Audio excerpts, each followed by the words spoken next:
दोस्तों आदाब, मैं आपका मेज़बान अली आदिल खान और आप देख रहे हैं टाइम्स ऑफ पीडिया चैनल।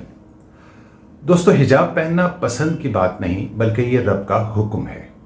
कर्नाटक हिजाब पर सुप्रीम कोर्ट में जजों की आपसी विरोधाभास के बाद एक नया रास्ता निकला है जो कर्नाटक विधानसभा चुनाव तक आपको ले जाएगा। इस पूरे मामले में कई दिलचस्प और समझने वाले पॉइंट्स हम आपके सामने रखने जा रहे हैं। तो कर्नाटक हिजाब को हम इस वक्त वो 3 हिस्सों में पेश करेंगे। नंबर 1, 13 अक्टूबर को होने वाली सुप्रीम कोर्ट की सुनवाई। नंबर 2, कुरान में हिजाब का हुक्म।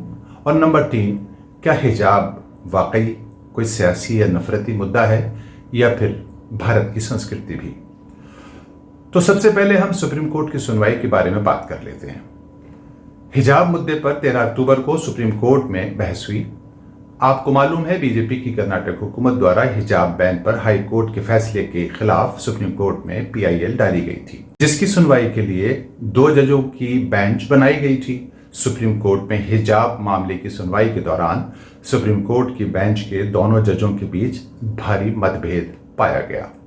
कर्नाटक हिजाब मामले की सुनवाई कर रही बेंच के जज जस्टिस हेमंत गुप्ता ने पीयूसी यानी प्री यूनिवर्सिटी कॉलेज के शिक्षा संस्थानों में हिजाब पर प्रतिबंध हटाने से इनकार करने वाले कर्नाटक हाई कोर्ट के फैसले के खिलाफ अपील को खारिज कर दिया। यानी आसान जबान में इसको ऐसे समझा जा सकता है कि बीजेपी शासित राज्य कर्नाटक हाई कोर्ट के हिजाब बैन फैसले को सही ठहराता है। जस्टिस हेमंत गुप्ता ने कहा कि इस मामले में बेंच की राय अलग है। गुप्ता ने कहा, मैं अपील खारिज करने का प्रस्ताव करता हूं। जबकि जस्टिस सुधांशु धूलिया ने कहा, मेरा अलग विचार है और मैं कर्नाटक हाई कोर्ट के फैसले के खिलाफ अपील की अनुमति देता हूं। उन्होंने कहा, हिजाब पसंद का मामला होना चाहिए था। न्यायमूर्ति धूलिया ने कहा, यह अंततः पसंद का मामला है और कुछ नहीं। यहां हमारा मानना यह है, यानी टाइम्स ऑफ पीडिया का विचार यह है कि महिलाओं के हिजाब का मामला इस्लामी कानून के तहत पसंद का नहीं बल्कि हुक्म का है। ये रब का हुक्म है, यानी ऐसा करना ही होगा, वरना महिलाएं गुनहगार होंगी और परलोक यानी आखिरत में इसकी उनको सजा भुगतनी पड़ेगी। हिजाब मामले की कार्रवाई के दौरान जस्टिस धूलिया ने अपना फैसला सुनाते हुए कहा कि शिक्षा हासिल करने में पहले ही बालिकाओं को काफ़ी दिक्कतों का सामना करना पड़ता है और भी कई मुश्किलें हैं। उन्होंने सवालिया अंदाज में कहा, क्या हिजाब जैसे प्रतिबंध लगाकर हम उनके जीवन को बेहतर बना रहे हैं? उनका ये सवालिया निशान था।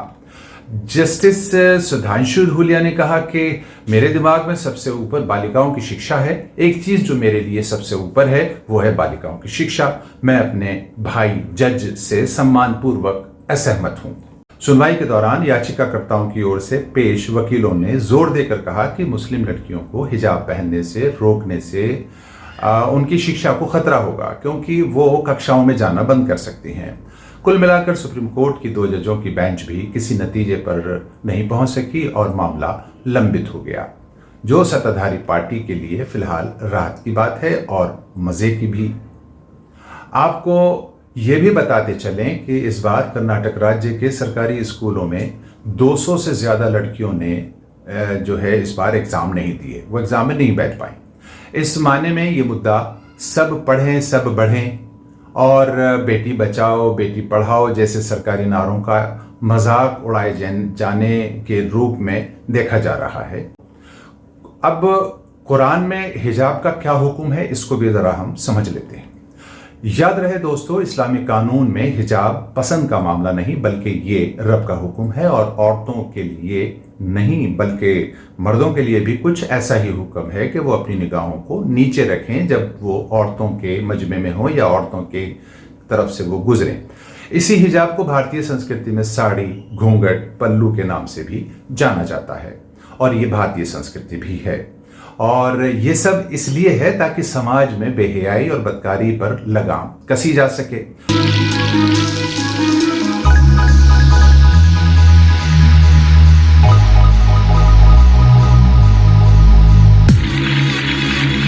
हालांकि ये सच है कि कुरान को रब का कलाम मानने वाले खुद मुसलमान भी कुरान के अहकामात यानी उनके आदेशों पर अमल नहीं करते।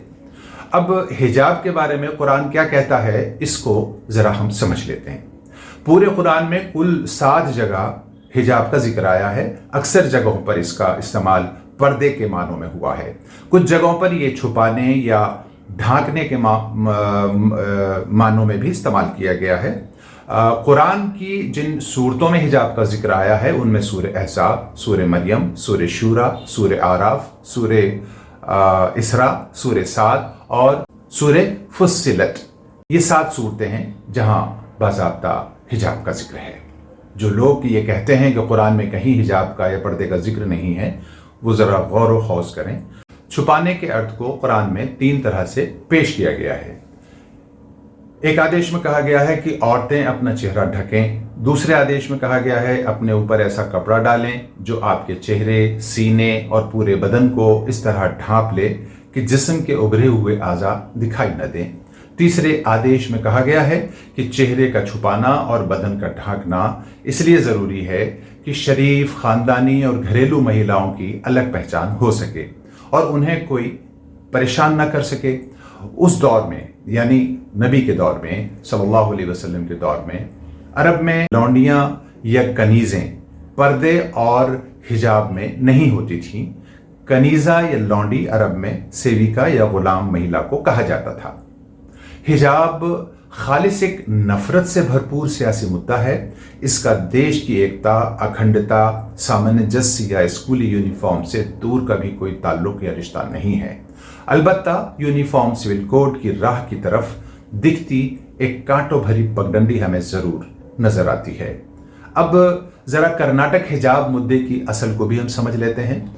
दरअसल कर्नाटक हिजाब मुद्दा कोई अचानक रूनुमा नहीं हुआ, बल्कि नफरती सियासत और देश को तोड़ने वाली राजनीतिक पार्टी के पास भारत की अल्पसंख्यक वर्ग और मूल वासियों के खिलाफ और देश के बुनियादी मुद्दों से जनता के जहन को भटकाने के दर्जनों नहीं बल्कि सैकड़ों मुद्दों का एक पिटारा मौजूद है।